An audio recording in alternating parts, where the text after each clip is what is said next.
Hey, this is Edwin Dearborn, another edition of Growth Driven. And today I'm with Janette Lonsdale. We're going to be talking about creating content that's going to be remarkable and create the impact that you want for your brand.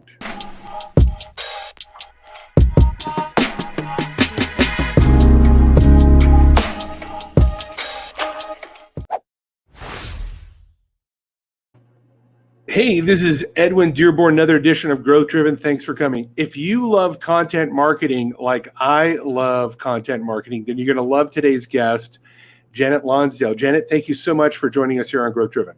Oh, thank you for inviting me. I'm so excited to talk to you and to talk to your audience. Yeah, awesome. So, I looked at your website and I reached out to you because I love content marketing. I've been talking about it, writing about it, doing this video series about it. And you talked about on your website, strategic marketing, remarkable content. And, these are powerful concepts that I think a lot of B2B businesses kind of conceptualize, but they don't really get down to the nitty gritty of how to do it. Absolutely. Which is where you come in. Absolutely. And I think a lot of organizations think about doing content. They just want to create it. Let's jump in and create it. Mm-hmm. And that's not really the best approach. Every piece of content you have needs to have a purpose and needs to be helping you achieve some kind of goal.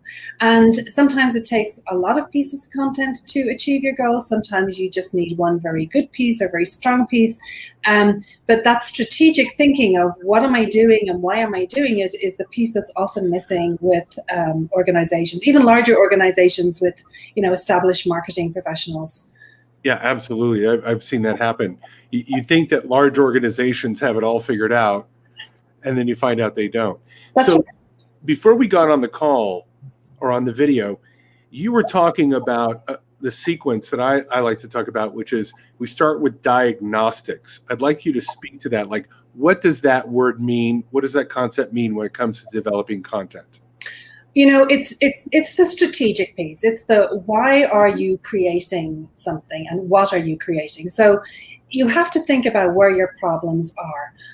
Let's imagine you're a business that has that comes to someone like me and says, oh, we want a blog. We've been told we have to do lots of content and a blog is the way to do it. Well, someone like me is going to say, well, okay, we can do a blog for you, but why do you want to do a blog? What do you want to achieve with that? If you say to me you want to sell more, I might say to you, well, a blog might not be the best way to do that because a blog is something that's at the top of the sales funnel. I assume everybody's heard of the sales funnel where at the top people don't know you and they slowly move down towards that sharp end where the sale is made.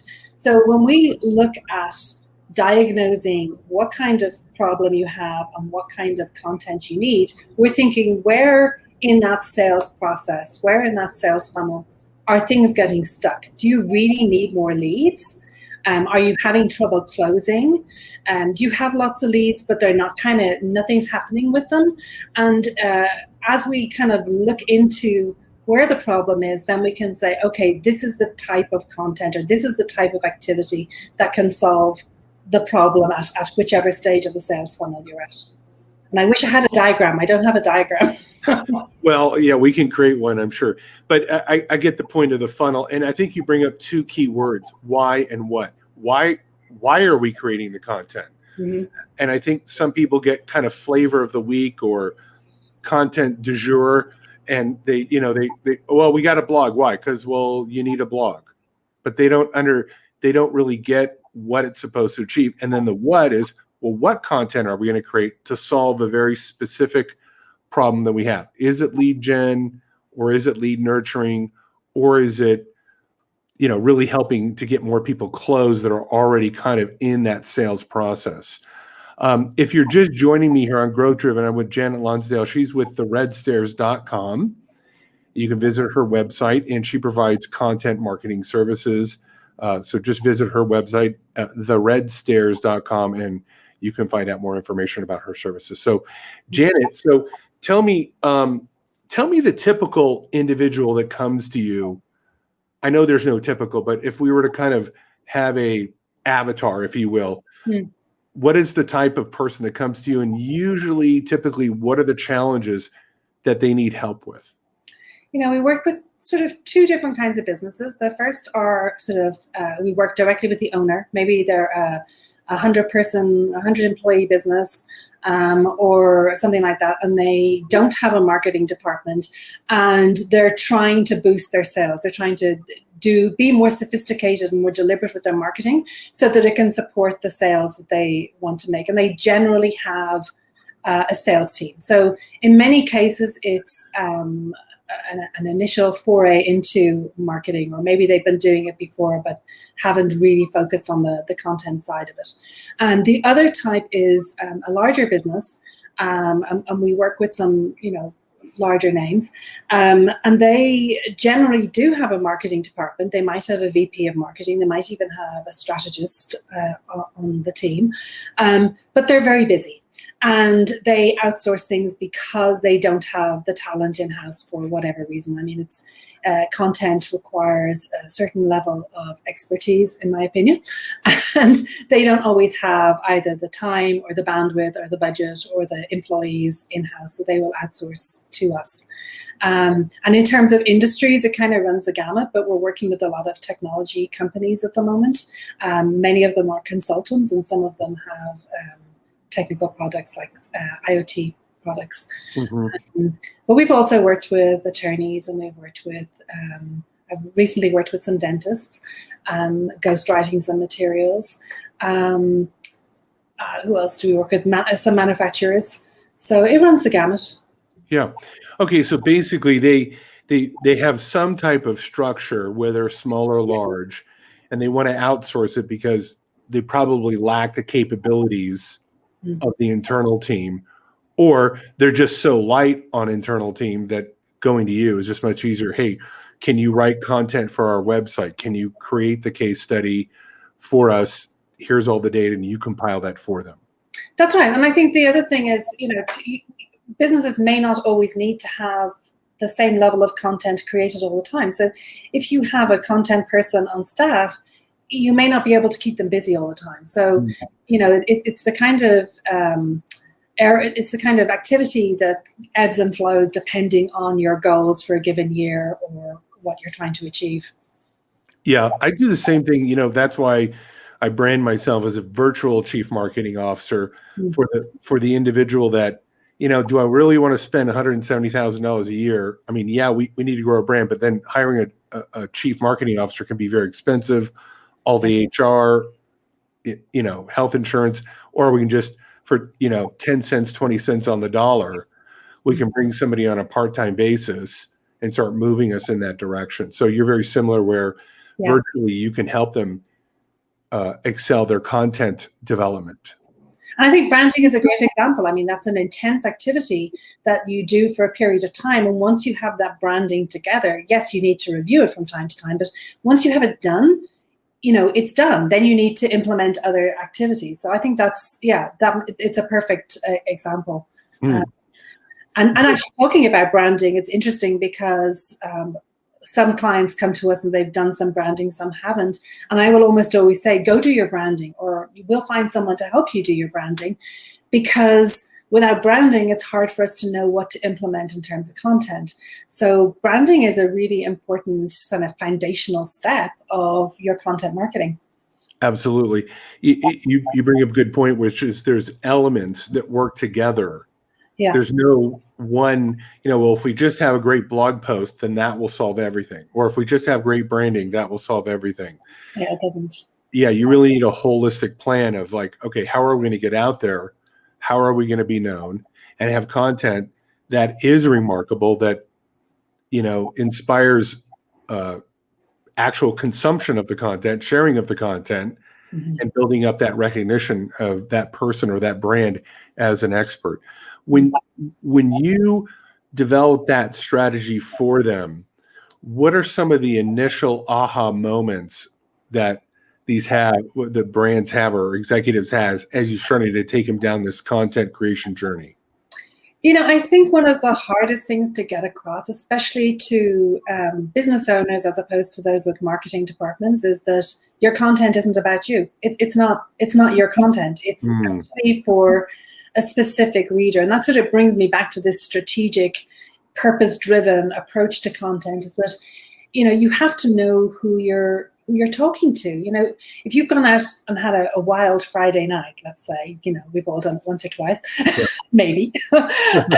The story you tell your grandma is very different to the story you tell your best mate about that evening. And that's an extreme form of, speaking to a specific audience. You have to think about who you're talking to, what resonates with them, what's going to engage them, what's going to upset them, and be aware of those different pieces when you're putting the content together, and really think about.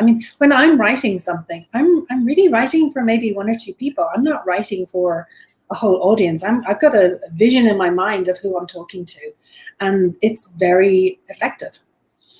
Absolutely agree. I was talking with a partner of mine yesterday, and I forget the name of the marketer that we were talking about, but before he would ever write any content, he would literally do 2 weeks worth of research and interviews with the target audience. Like, he'd go online, he'd talk to people, like he really, like, before he even touched a piece of content, before he even came up with the ideation of what's right. It's like, I'm going to go immerse myself in that audience.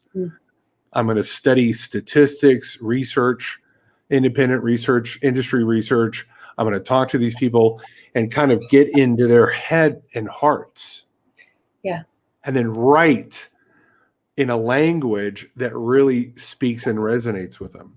I think that is awesome. That's what we all should be doing. It's not always possible, unfortunately, True. But to have that access to actual customers and to do desk research and to speak to even the internal sales team, what are people saying to you? What bothers them? And to kind of pick up that information. And, there's customer service is another, depending on the size of the company, customer service is another area where there's a wealth of information about what customers have on their minds, where they're stuck, why they're not happy, or why they are happy, or what they want to make them happy. This information is all there. You just have to go find it. Yeah, I really want to highlight, if you're listening to this right now, there's a couple points that Janet brought up that is so critical in your research. You've got individuals on your team or out in the field that are out there in the bush. They're out there with their helmets. They're out there fighting the daily battles. They're taking the phone calls. They're handling the complaints. They're getting the closes. They're out there. These people have invaluable information. And what I have found is that sometimes the marketing department, the sales department, there's a disconnect. And the marketing's making marketing material that has nothing to do with anything. The salespeople are in resentment because it doesn't really do anything. But if the marketing department was really to download and listen to the salespeople, the people on the ground, customer service individuals, and really get, okay, here's the real problems. Here's the real communication that's occurring, and they can match that. Then the marketing, boom, it hits that cognitively and emotionally. It just starts to move people. And that's absolutely true. One of the things that's very interesting about sales and marketing, we write for both functions, is when you're marketing, you're talking to a market. You're talking to a large group of people. When you're doing sales, you're generally talking to one. Now, there may be more than one decision maker, but you're really very focused on the conversation with one person or one small group of people. And the way you speak to people is very different. Sales is a much more intimate activity. And that brings back to the strategic part. What kind of content do you need? You have to know what function that piece of content is trying to accomplish. Yeah. So, if you're listening to this, maybe you sit down and go, okay, I want to do content, but it's got to serve a purpose as well as serve an audience. Yes. So who's my audience? What's going on in their head? What's going on in their heart? What challenges, aspirations do they have that's top of mind? And then how do you put something together that goes to those people, whether paid ads, blogs, videos, whatever, in a way that actually gets them involved in your content. And by involving them and moving them, now you're starting to move people that funnel that you talked about. Mm-hmm. That's right. So, if you're listening to this and you're thinking, what do I need to do today? But after listening to this podcast, how should I take this information and apply it? Just sit back and think, okay, where am I stuck? Have I got lots of leads? Am I nurturing people? Are the leads getting from initial interest to a decision or close to a decision? And then the third part is, am I stuck on sales? Have I got a lot of people coming through my sales funnel, but I'm not actually converting them? So if you just look at your business and think, where am I stuck? Have I got enough leads coming in?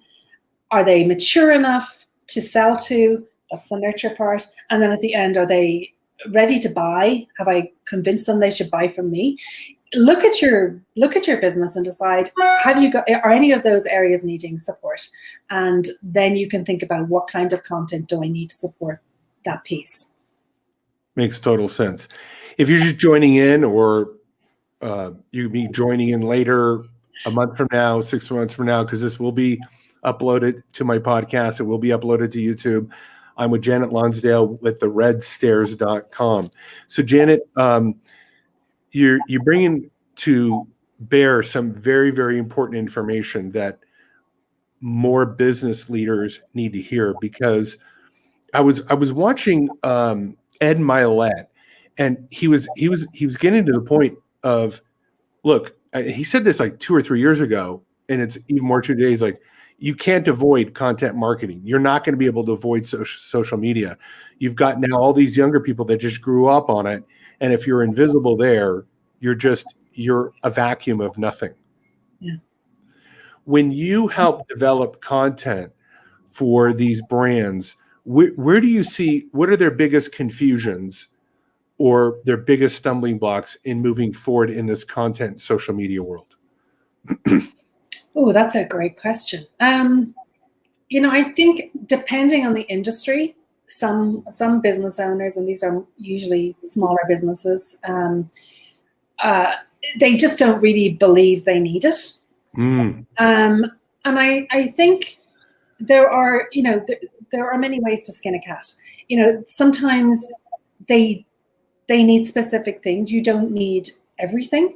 So if you've got a large distributed sales force, or maybe you're local and you've got a distributed sales force, you don't need, you may not need to have a blog. You may already have a prospecting system in place that brings those leads to you.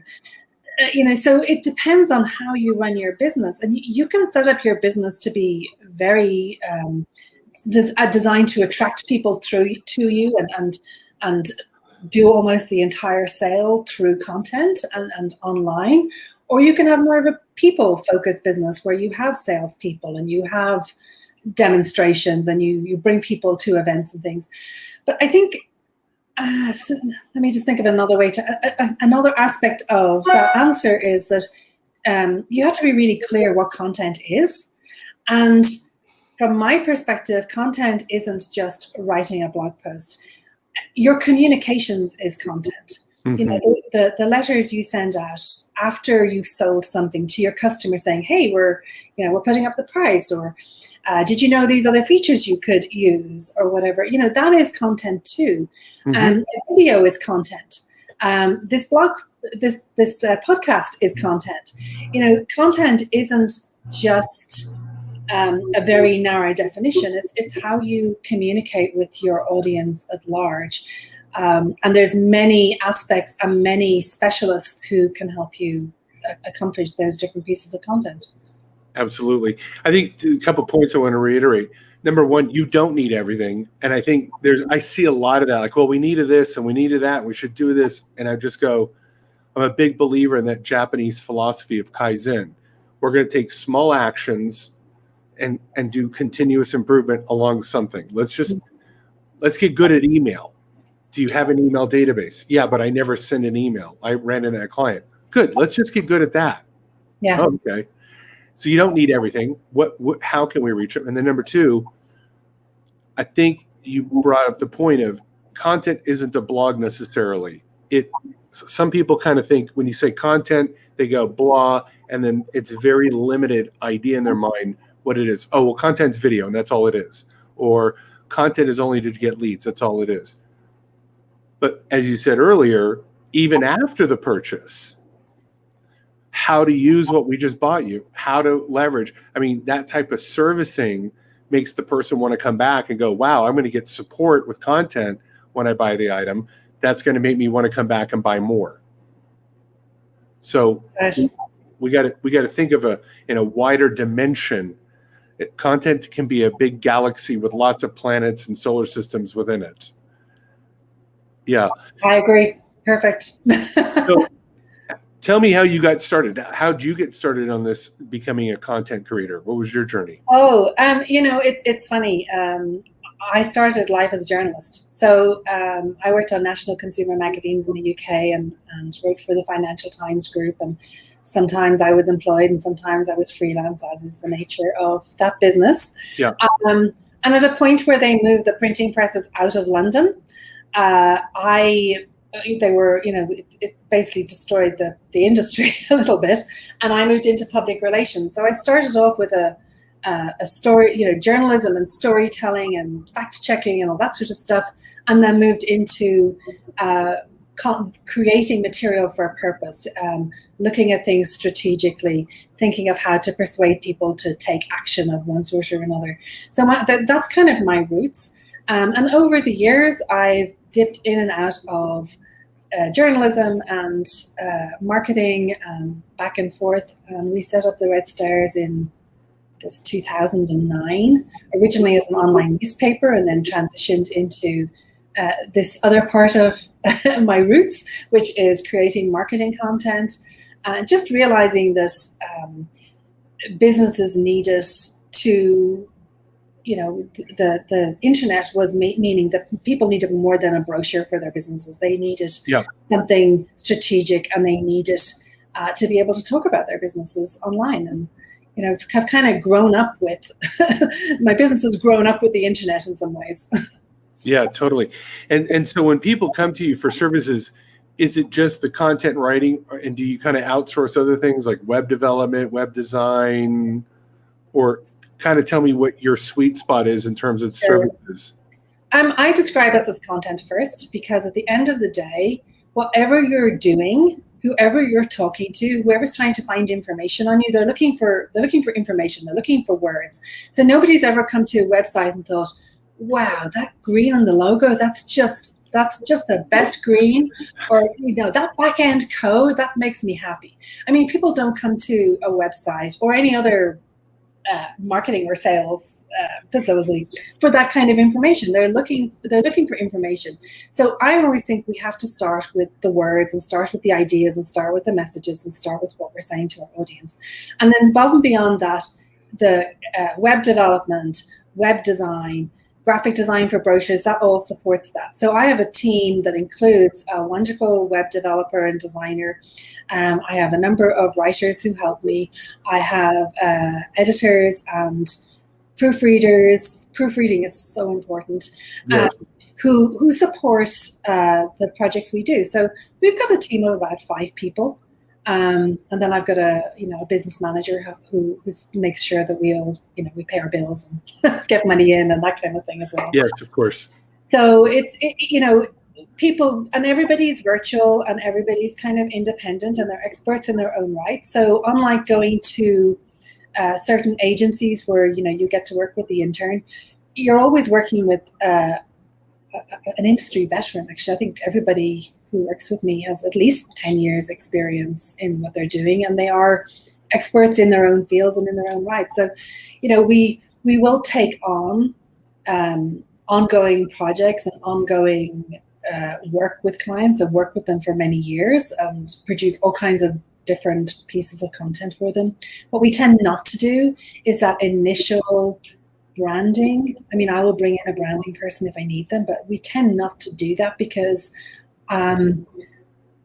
our job is to take that branding and take those ideas and put them out into the world in a myriad of different ways for different purposes to help a client achieve their goals. So we kind of specialize after the branding and that initial step.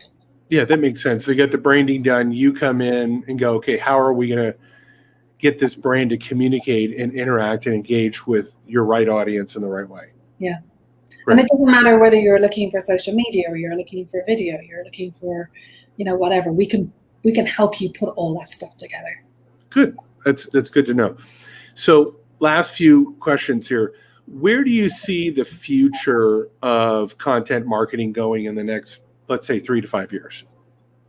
I think it's going to be increasingly important. I mean, there is nothing that's happening in the world at the moment that tells me that content is going to die. Yeah. I think it's going to become more sophisticated. I think if you want to attract your specific audience, you need to be very careful how you do that. I'm seeing a lot of AI and automated systems coming around, and they have a value up to a point, but really,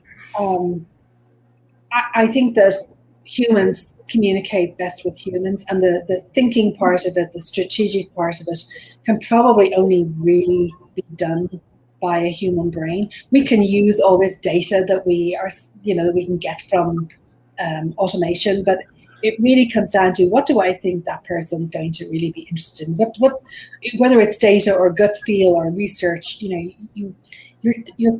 are people talking to people at the end of the day. Yeah, I think artificial intelligence has to match with human intelligence and human emotion and together. I think data is incredibly important, and we're getting better at that, faster at that, more accurate with it. But I agree with you. You've got to have someone with a mind and a heart and a feel for who they are, what they want, and then craft the story. AI will never be able to write Shakespeare. No, I don't think so. And I think also you can be very overwhelmed by the data. And just because the data tells you something, data is often past tense. It shows you what's happened. That predictive element, of course, there is predictive big data systems out there, or there are predictive data systems. But in terms of content, my feel is that, it's going to be a long time before the humans no longer need to be there. Yeah. Having said that, it can be very useful for other elements of what we do. So, for example, something like Grammarly, I know a lot of people use that to check. I do. Typos and stuff. I'd be lost without the spell checker on my computer. That speeds everything up. Amen. I can tell you, as a company that does proofreading, they don't catch everything, and right. They can actually, bring in mistakes. But they're a great initial tool. Yeah, I love my Grammarly. I love my spell check. I mean it, but as you said, there has to be the final read by a human being and go, okay, maybe Grammarly says it's okay, but it doesn't work for me. It doesn't say it the way I want it to be said. Again, Grammarly could probably go through Shakespeare and find millions of mistakes, but yes. But yet it still speaks to the heart, right? Absolutely. Yeah. Great. Well, if you've been joined with us here on Growth Driven, first of all, I really appreciate you, my audience, coming here. We're always trying to bring value to you guys. The purpose of Growth Driven, I started this in November of last year to really kind of up my content game and bring to you experts, insights, how-to information to really step up your marketing game so that you can take your brand, whether it be just you as a solopreneur, or maybe you're a C-level executive of a company with 500 people. But no matter where you are, social media, content, these are important things. And Janette, I just want to thank you so much for taking your valuable time, being here, sharing your insights. And you can see her website down below, theredstairs.com. I'll include the link. After this uploads, I'll do the thumbnail, all that stuff, and then we'll add the link. And please reach out to Janette, and she can help you with your content strategy. So, Janette, before we end off, any last words that you would like to, or information or insights you'd like to share? I think if people go to my website, there's a blog post there. It's called the Content Connection Tree, and that will tell you the different types of content that you can use at different stages of the sales funnel. And I think that, I wrote it and I find it helpful. I still refer to it and think, what can we do to help some, I'm looking for some ideas about what we can do to help people sell. And I think we could do checklists, we could do case studies. So that is definitely a worthwhile resource if you want to sign up for that, and you can download it. And if you want a poster, I have a box of posters under my easy chair over here. I will send you a poster if you give me your address. So looking for homes. So Janet's got some free swag, guys, if you want to take advantage of that. Well, Janet, thank you so much for being on the show, and best of luck to you. And again, growth-driven audience, reach out to Janet if you see the need for her. Get your free poster. And until next time, be well and do well. We'll talk later. Bye-bye. Bye. Thank you. Bye.